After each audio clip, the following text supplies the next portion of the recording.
Hello दोस्तों, स्वागत है आप सभी का फिर से एक बार आपके अपने यूट्यूब चैनल वाईफाई रिपोर्ट पे। दोस्तों, आज के वीडियो की रिपोर्टिंग में हम आपके लिए लेकर आए हैं आरपीएससी के आरएस की तैयारी कैसे करें। जी हाँ, आज के वीडियो में हम बात करेंगे आरएस की तैयारी कैसे करें। सो दोस्तों, वीडियो को बिना किसी देरी के हम शुरू करते हैं, लेकिन वीडियो शुरू करने से पहले आपसे एक रिक्वेस्ट है कि अगर आप चैनल पर नए हैं तो इसे सब्सक्राइब कर दीजिए, साथ ही नोटिफिकेशन बेल को दबा दीजिएगा, जिससे कि आने वाले हर वीडियो की अपडेट आप तक ज़रूर पहुँच जाए।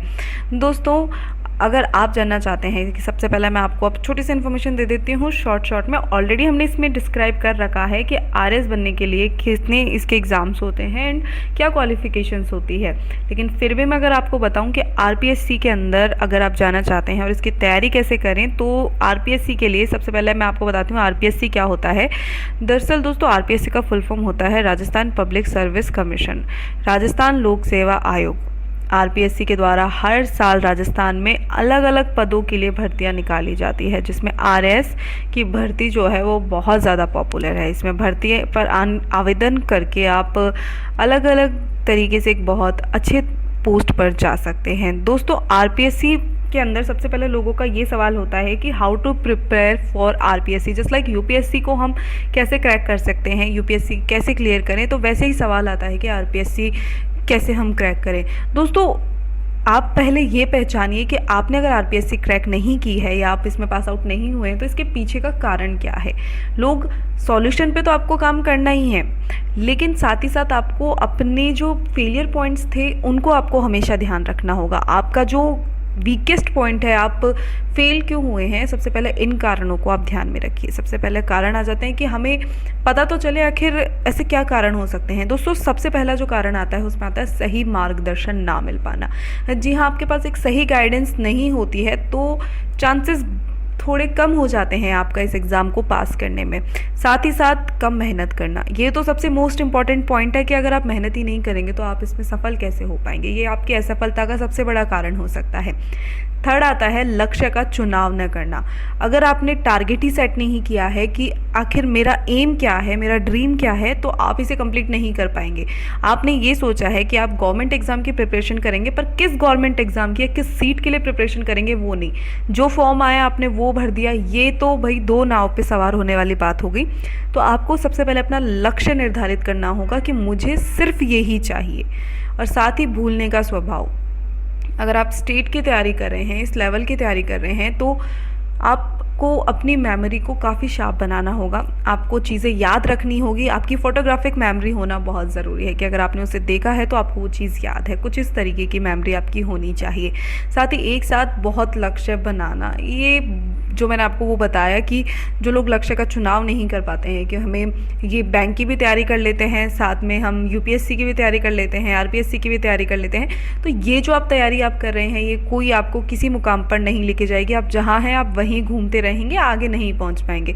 तो ये कुछ ऐसे तो बहुत सारी सैकड़ों वजह होती है जो कि आपकी असफलता का रीज़न हो सकती है, लेकिन मैंने यहाँ पर आपको वो टॉप 5 रीजंस बताए हैं जो आपकी असफलता के मेन रीजंस होते हैं। दोस्तों, आरपीएससी के अंदर अब बात आती है कि पास कैसे हो, सफल कैसे हो। दोस्तों, जैसा कि मैंने आपको नेगेटिव पॉइंट्स बताया, अगर आप उन्हीं को पॉजिटिव में तब्दील कर देते हैं तो वो आपके लिए बहुत अच्छा होता है। लेकिन फिर भी मैं आपको एक पॉइंट्स के रूप में बताऊं तो सबसे पहले आपको सही सब्जेक्ट्स का सिलेक्शन करना होगा। आपको अपनी सब्जेक्ट को अलग अलग रखना होगा, अपनी किताबों को अलग अलग रखना होगा। अगर आप आरपीएससी के एग्ज़ाम दे रहे हैं तो आपको ये जानकारी होनी चाहिए कि अगर आप किसी भी परीक्षा की तैयारी करें तो एक ही किताब पढ़ते हैं, जो कि ये सही नहीं है। आप जो भी परीक्षा दे रहे हैं और जिस टॉपिक में से सवाल आएंगे उन टॉपिक्स के अलग अलग बुक्स रखिए ना। एक जो कंबाइंड बुक्स आती है उन पे आप मत जाइए। स्पेसिफिक अगर ज्योग्राफी आप पढ़ रहे हैं तो उसकी एक सेपरेट बुक लीजिए और फिर उससे आप उस चीज़ की पढ़ाई कीजिए, उसे आप डेप्थ में जाके पढ़िए, क्योंकि हमें ये नहीं पता होता है, इसका सिलेबस फिक्स थोड़ी ना है कि इसी में से क्वेश्चन आएगा, ऐसा नहीं होता है। ये टॉपिक आपको बता दिया गया है, कहीं से भी क्वेश्चन आएगा, तो नॉलेज के लिए सेपरेट बुक्स होना बहुत ज़रूरी है। फिर आता है कि अपना एक ग्रुप बनाइए जिसमें कि आप जो एग्ज़ाम से रिलेटेड जानकारी होती है, क्वेश्चन से रिलेटेड क्वारीज होती है, वो सारी आप साझा कर सकें और किसी और को आप बता सकें।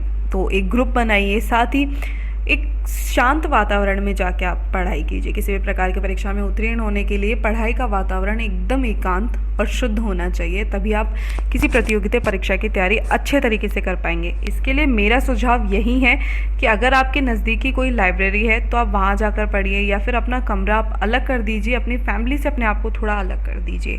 साथ ही लक्ष्य एक ही बनाए, जैसा कि मैंने आपको कहा टारगेट आपको एक ही रखना होगा। आप अगर स्टेट की लेवल की तैयारी कर रहे हैं तो स्टेट लेवल में स्पेसिफिक आप किस पोस्ट के लिए जाना चाहते हैं तो उस हिसाब से तैयारी कीजिए, क्योंकि टॉपिक सब में सेम होते हैं, लेवल का क्राइटेरिया अलग होता है। आपको नहीं पता होता है कि इस एग्ज़ाम में किस तरीके के क्वेश्चंस आएंगे और उसमें किस तरीके के आएंगे। तो मेरा आपसे एक ही निवेदन है कि अपना टारगेट हमेशा सेट रखें, टाइम टेबल बना के रखें, समय को बर्बाद बिल्कुल ना करें। अगर आपको वक्त मिल रहा है कि आप इस वक्त में पढ़ सकते हैं तो आप उस वक्त का यूटिलाइजेशन कीजिए। मैं ये नहीं कहती कि आप पूरे टाइम ही पढ़ते रहिए, क्योंकि एंटरटेनमेंट भी ज़रूरी है, पर अपना टाइम टेबल ज़रूर सेट रखें। टाइम का यूटिलाइजेशन आपको पूरे अच्छे तरीके से करना होगा। साथ ही आप अपनी प्रैक्टिस बेसिस पे कि आप प्रैक्टिस करते रहें, उसके लिए आपको बहुत सी चीज़ों का ज्ञान होना ज़रूरी है। और ज्ञान कब होगा? जब आप सेक्टर्स में जाएंगे, आप अलग अलग चीज़ों को देखेंगे। यानी कि आप अगर डिफरेंट एग्ज़ाम्स भी अगर प्रिपेयर करते हैं, प्रिपेयर करने की बात यहाँ पे नहीं हो रही, यहाँ उन एग्ज़ाम्स को फाइट करने की बात हो रही है, जिससे कि आपका कॉन्फिडेंस लेवल बूस्ट हो, उसकी बात हो रही है। और ज़्यादा अंधविश्वास से आप बचें। बिल्कुल मैं ये कहना चाहती हूँ, अपनी मेहनत पे भरोसा रखें और अंधविश्वास से दूर रहें, सब्र रखें। होता है ऐसा कि 5-6 बार हम फेल हो जाते हैं तो हिम्मत हार देते हैं, लेकिन ऐसा नहीं, सब्र रखें और अपने मेहनत पर भरोसा रखें। पूरी मेहनत और लगन से पढ़ें और स्पेसिफिक आप अपने व्याकरण पे ध्यान दें। आप क्या कह रहे हैं, किस तरीके के आप शब्दों का प्रयोग कर रहे हैं, वो शब्द आपके इंटरव्यू में, आपके एग्ज़ाम पे बहुत मायने रखते हैं। आपको क्वेश्चन के लैंग्वेज समझने के लिए भी व्याकरण का ज्ञान होना बहुत ज़रूरी है। तो दोस्तों, मुझे उम्मीद है कि मेरे द्वारा दी गई ये जानकारी आरपीएससी की तैयारी कैसे करें आपको अच्छी लगी होगी। अगर आपको अच्छी लगी है तो इसे अपने सोशल मीडिया पर शेयर करना बिल्कुल ना भूलें। अगर आपकी कोई क्वायरी हो, अगर आपको कोई भी सवाल हो, कैसा भी सवाल हो, आप मुझे कमेंट करके पूछ सकते हैं। आपके सवालों का जवाब देने के लिए मैं तत्पर हूँ। सो मिलती हूँ आपसे अगले वीडियो में, तब तक के लिए धन्यवाद।